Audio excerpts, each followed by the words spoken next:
آنا ہے یا نئی دیوار کو تعمیر کرنا ہے.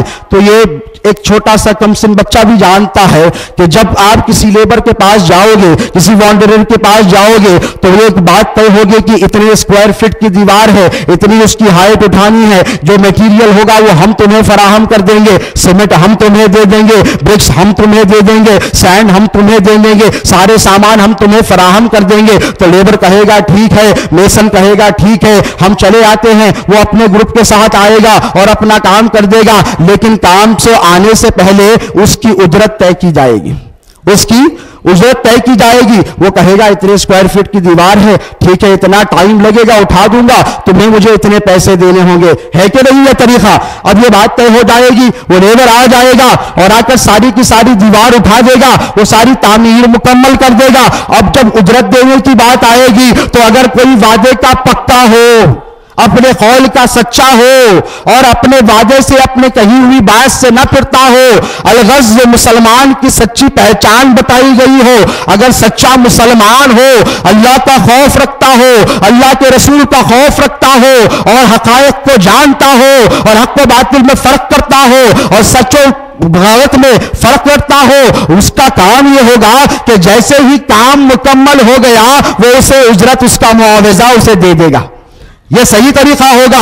اب یہ صحیح آدمی کہلائے گا, اس کی معاشرے میں عزت بھی ہوگی, اس کا وقار بھی بلند ہوگا, اور لوگ اس کی تعظیم بھی کریں گے, کہیں گے کہ یہ قول کا سچا ہے, یہ وعدے کا سچا ہے, یہ جو کہتا ہے وہ کرتا ہے. اس کا احترام کیا جائے گا, اس کی تکریم کی جائے گی, اس کی ریسپیکٹ کی جائے گی. اور اس کے برخلاف ایک ایسا بھی آدمی ہے جو ویسے ہی کام کے لیے لیبر کو بھی لے کر آتا ہے اور بلا کر کہتا ہے کہ اتنی اجرت تمہیں دی جائے گی, تمہیں تمہارا محنتانہ پہنچایا جائے گا.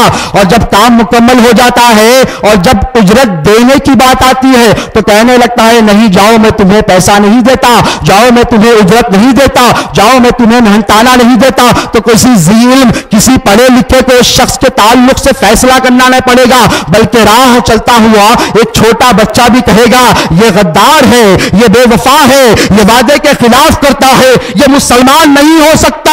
تو بلا تشبیہ و بلا تمثیل ہم نبی سے محبت کرتے ہیں, ہم آل نبی سے محبت کرتے ہیں, ہم علی سے محبت کرتے ہیں, ہم فاطمہ حسنین و حسین سے محبت کرتے ہیں, ہم اسلام کی اجرت عطا کر رہے ہیں. اور اس کے برخلاف ایسے کچھ گستاخ ہیں جو کلمہ تو پڑھتے ہیں نبی کا, اسلام میں داخل تو ہو گئے ہیں, نماز تو پڑھتے ہیں, لیکن وہ اجرت ادا نہیں کر رہے ہیں. تو ایک چھوٹا چلتا ہوا بچہ بھی کہے گا تو سب کچھ تو ہو سکتا ہے لیکن مسلمان نہیں ہو سکتا.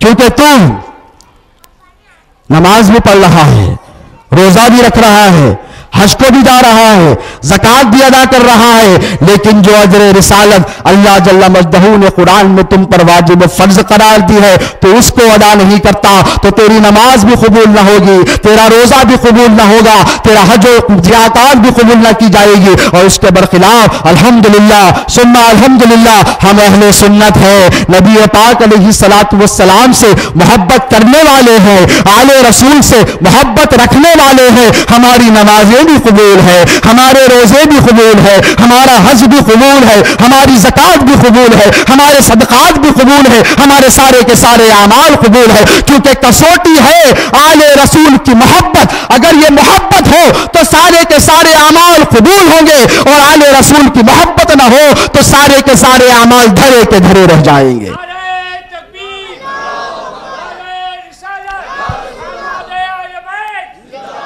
اور جہاں آل رسول سے محبتوں کا تعلق ہے, الحمدللہ آپ اور ہم سبھی کرتے آئے ہیں, لیکن جو گستاخ ہے آل رسول کے, ان کا کیسا عبرتناک انجام ہوا. آپ تمام تاریخ سے واقف ہیں. امام عالی مقام کی شہادت کے بعد مختار ثقفی نے چن چن کر آل رسول کے قاتلوں کو کیسے کیفر کردار تک پہنچایا ہے, انہیں کیسی کیسی دردناک سزائیں دی ہے. یہ تو ایک دنیاوی امور کا ایک حاکم تھا جو بادشاہ وقت گزرا, جو اپنے خطے پر حکمراں تھا. اس نے آل رسول, نسل رسول کے گستاخوں سے, نسل رسول کے قاتلوں سے ایسا انجام لیا, ان سے ایسا بدلہ لیا, انہیں عبرتناک انجام تک پہنچایا. لیکن خدا کی قسم قربان جاؤ, حضرت عبد الرحمن جامی علیہ رحمت و رضوان کا نام کس نے نہیں سنا ہے؟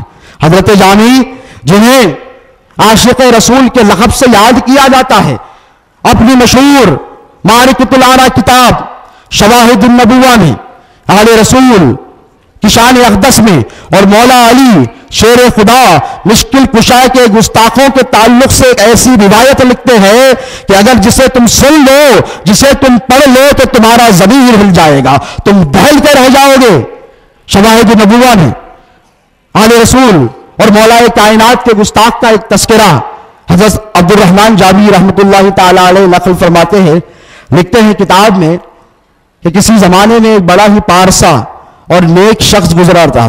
یہ جو مولا علی شیر خدا کی شان اقدس پہ گستاخیاں کی جاتی ہیں، یہ جو مولا علی شیر خدا کی سیادت پہ سوالیہ نشان لگائے جاتے ہیں، یہ جو مولا علی مشکل کشا کی شان اقدس میں بے شمار توہینیں کی جاتی ہیں، خبردار ہو جائے، سن لے۔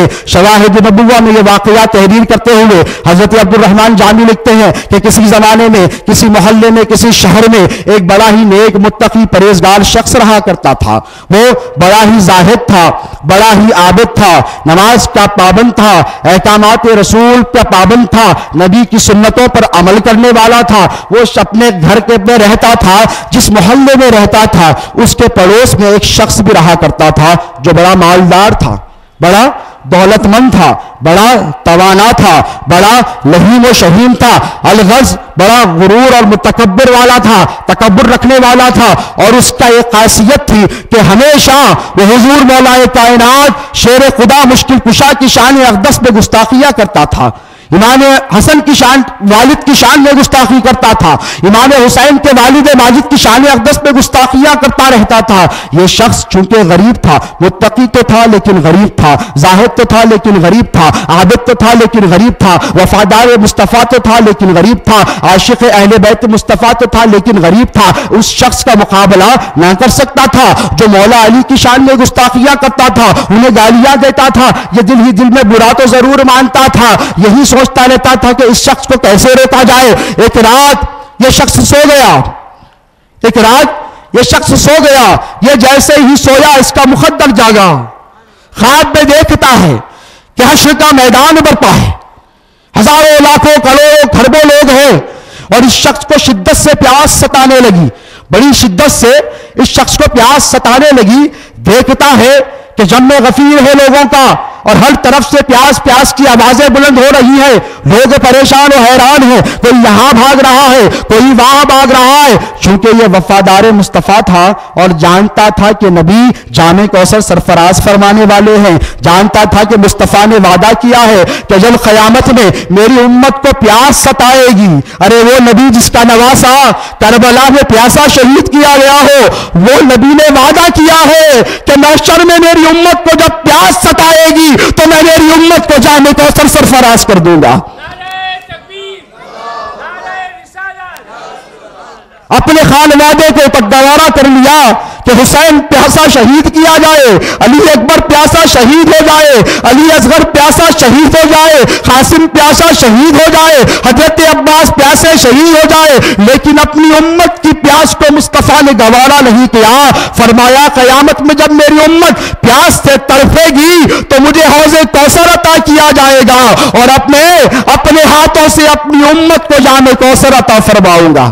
ایسی محبت، ایسی سرفرازیہ ہے تمہارے ساتھ۔ یہ شخص کہتا ہے کہ مجھے جیسے ہی اللہ کے رسول علیہ الصلوۃ والسلام کا وعدہ یاد آیا، میں نبی کو ڈھونڈتا نکلا، میں دیکھا کہ ایک طرف بہت ہی جمع غفیر ہے، لوگوں کا اجتہاد ہے، اور وہاں پر لوگ جارے جوخ جردوخ چلے جا رہے ہیں۔ میں سمجھ گیا کہ ہو نہ ہو یہاں میرے آقا و مولا تشریف فرما ہوں گے۔ لوگوں کی صفوں کو چیرتا ہوا میں آقا پاک علیہ الصلوۃ والسلام کے قدموں تک پہنچ گیا۔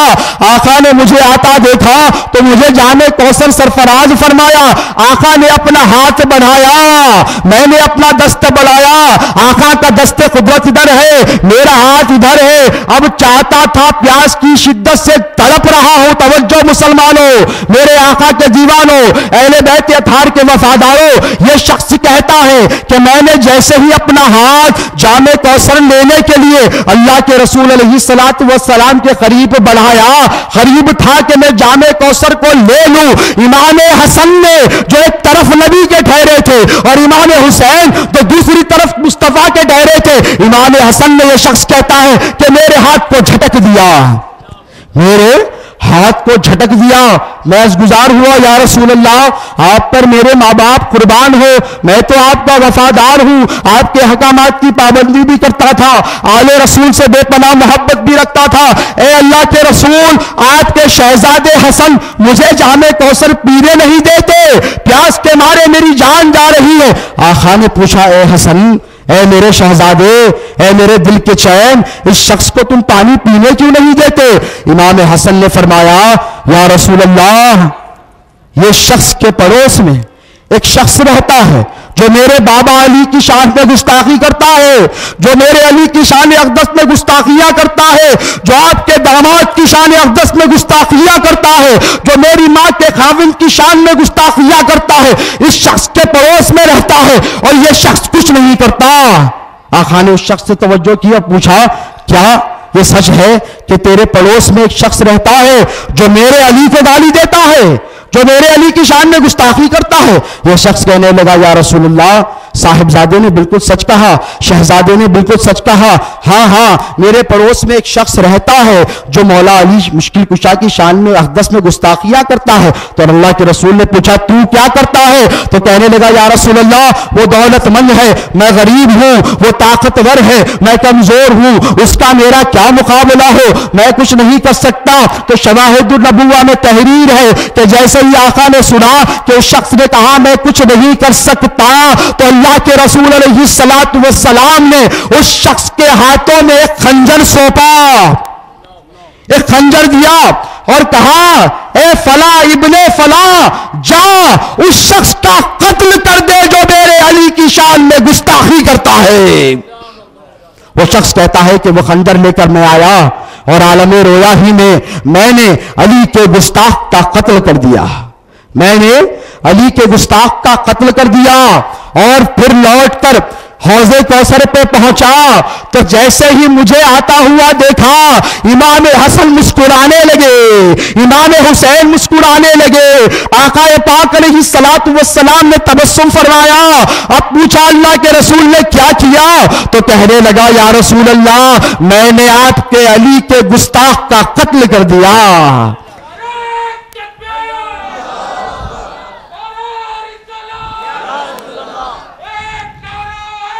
یا علی یا علی، کہا میں نے آپ کے داماد، آپ کے لخت جگر، آپ کے خلیفہ برحق مولا علی مشکل کشا کے گستاخ کا قتل کر دیا. آقا مسکرانے لگے، جام کوثر آگے بڑھا دیا، حسنین کریمین بھی مسکرا رہے ہیں.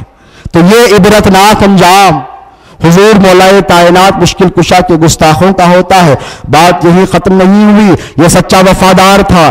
جب نیند سے جاگا تو خوشی خوشی کے مارے پھولا نہیں سماتا، مسکرا رہا ہے، اپنے آپ کو دیکھ رہا ہے، اپنے مقدر پر ناز کر رہا ہے کہ میری قسمت کا ستارہ جاگا، میں حوض کوثر میں بھی پہنچا، جیتے جی نبی نے مجھے جام کوثر بھی عطا کیا.